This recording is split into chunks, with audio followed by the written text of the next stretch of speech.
Hey guys, I'm Rodin. Welcome to BOMISpirit. I'm going to be doing a video today on imposter syndrome. Now, normally I do videos on astrology or tarot cards or channelings or just general spiritual concepts, thought forms, whatever. But today I wanted to talk about this because it's something I've been really observing a lot in the collective last couple years, but really in the last few months, I feel like it's been at the forefront of a lot of people's experiences. Now, total disclaimer, not a mental health professional, not a psychologist, I'm not a doctor. I really am just doing this video, and any content, anything I post, anything I talk about is just from my own personal experience and my own observation. I'm not claiming to know all of the ins and outs and all of the factoids about all this stuff. So just know that going into this, and if I'm saying something that you don't resonate with, then by all means, please go with your own truth. I highly encourage everybody to utilize their own truth and their own discernment when it comes to listening to other people talk about their opinions and their viewpoints and things like that, okay?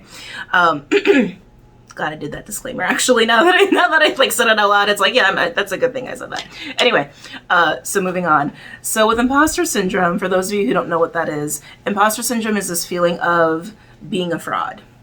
Like feeling, I am a fraud, I don't belong at the table, I don't belong in the room, I don't belong in this group, I don't belong in this job, I don't belong in this family. But contrary to what other people are telling you, contrary to the evidence provided to you, because people compliment you, people tell you you're capable, people tell you you belong, people tell you you're doing great, and you just don't believe it, or something deep down makes you feel otherwise. Now, there's so many ways to look at imposter syndrome, from a psychological point of view, spiritual point of view. I'm sure there's others out there that I'm not even touching on. But from a psychological point of view, it's a rough thing, right? It's like, and I know I see this a lot in the spiritual community, and obviously it affects people outside of that too. And it's a hard thing to deal with, and I think our society really enables it. And people who grow up with neglect or abuse or a lot of judgment or criticism, I think are more likely to develop imposter syndrome. Now, something I did think was interesting that I did actually come across is people who are minorities or people who are in part of disadvantaged groups tend to be more likely to have imposter syndrome. So, women of color, anyone with disability, tend to have that. And it makes sense, right? It's like because you're part of a group that's been told over and over that you're not part of the standard. You're not part of the standard. You're not in the expected group of what is normal or what is succeeding or acceptable. And so that's ingrained, right? That becomes very, very ingrained. So people who are part of these groups will tend to experience it more. But something I've also been realizing too with the last couple of years, why this has really been in the forefront, we have, from an astrological point of view, actually, Chiron's been in Aries.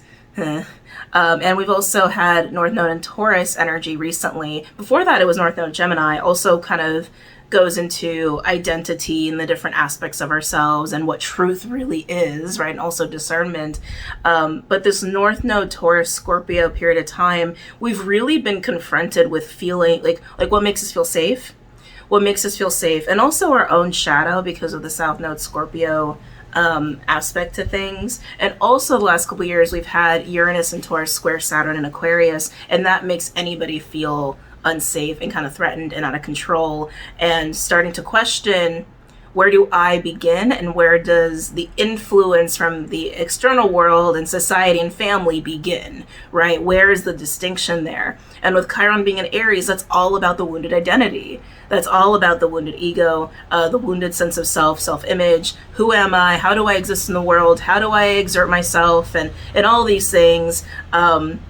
So we've had a lot of astrological aspects the last couple of years really supporting us facing imposter syndrome and anything that kind of falls in line with that.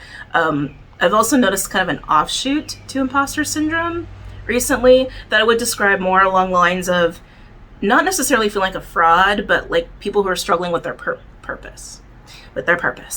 I talk a lot about purpose on the channel for those of you who are new.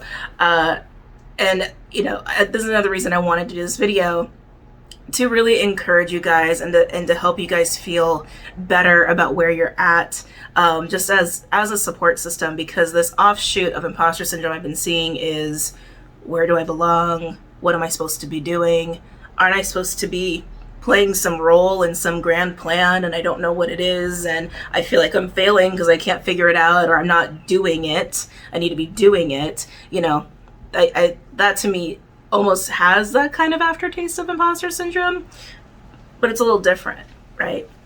But I still think they're correlated in a lot of ways. And so I guess all I want to say is if you're struggling with any of this, I think some things that can help, at least from my own experience of struggling with that on and off throughout my life, taking my focus away from the external has helped tremendously, and also helps me to just stay in tune with myself, which is something that I feel like is really important for anybody to be doing all the time anyway. But taking your expectations away, like the, no, how do I say this? The focus of expectation. The focus of expectation, the attachment to expectation, the attachment to results, the attachment to success equals A, and being accepted looks like this, right? Like moving away from that will relieve a lot of those thoughts and a lot of that stress and a lot of that tension. Also, I feel like imposter syndrome comes into play when we're either really triggered or we're really in the mind a lot. So getting in the body, being really grounded helps a lot with that too. But you know, when triggers come up, they're coming up. Right. So deal with the triggers as they come up. The other thing I wanted to mention when it comes to those of you who are experiencing more of the offshoot, what is my purpose? What am I here for? Oh my God, I'm not doing it. I'm failing. You're not failing. You're just being human. All we're ever supposed to do is just be here and experience. That's all we're supposed to do. Now, as far as feeling like you want to have a mission, you want to have a bigger purpose or some kind of sacred work, let that come naturally. Let it develop out of something that you are already innately good at, something that you actually have a lot of love and passion for, and it will be born. And then you'll see it and you'll just be doing it and you'll be like, oh my God, look at that, I have my mission, right? It's not something that you're gonna like put pen and paper to and be like, this is my mission and I'm going to do this now. No, it's something that evolves over time as you're evolving.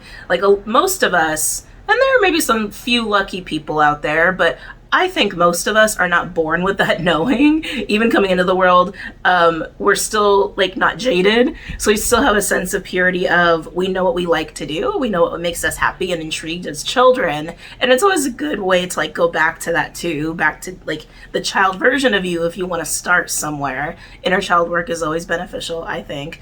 Also being connected to your inner child also brings that sense of play and curiosity that is always fun to have in the present. But anyway, I digress. Not all of us are born into this world having that stuff like all figured out or even in tune with it, right?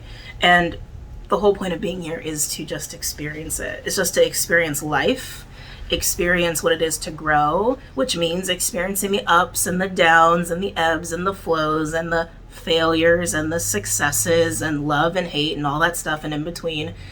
And as we're doing that, we get to really know ourselves deeper, and then we keep evolving into different versions of ourselves. So even if you do get to a point where you're like, this is my mission and it makes me happy, that could change. And it might evolve into something that's similar, right? Like I look back at my own journey, and my journey's been really crazy. Everyone's journey's been a little crazy in their own way, right? The phases I've been through when it comes to thinking of what makes me happy, what my sacred work is, what my mission is, what my purpose is, all of that, it's never not evolving. It's always changing and it's always deepening. So I also look at it as it's probably never going to be set, but in each moment and every day that I wake up, what makes me happy, what makes me feel good, what sense of self-worth and value am I bringing from within myself and not relying on the external world, that's going to keep me on track. That's the other thing, right? It's like we're always on the journey, no matter what choices we make. Even if it seems like we're deviating, we're always on the journey. You're always on track to somewhere, whether it's easy or not. You know, that's all about free will choices. But I know I'm kind of, going off on a lot of tangents here. Needless to say, no matter how much you're struggling and suffering, feeling like you're failing or feeling like you don't belong or feeling like you're not rising to the task or you're not succeeding or whatever it is, you're doing your best and you're doing just fine, and it's part of the experience.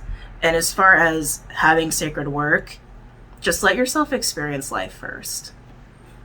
Wake up, have a cup of coffee, have a cup of tea, enjoy the birds, enjoy the sun, enjoy life for a minute, and then get into, what does my body need?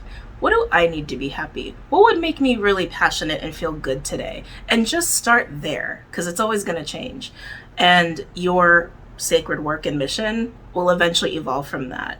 But you do belong at the table. You do belong in the room. You do belong within certain family or group systems. And you're going to find more of that acceptance and more feeling of being at home in these different circumstances. When you take your focus away from the external world, you go within, you rely on your own feelings, and satisfying your needs and taking care of yourself and being happy, everything else will fall into place. Okay?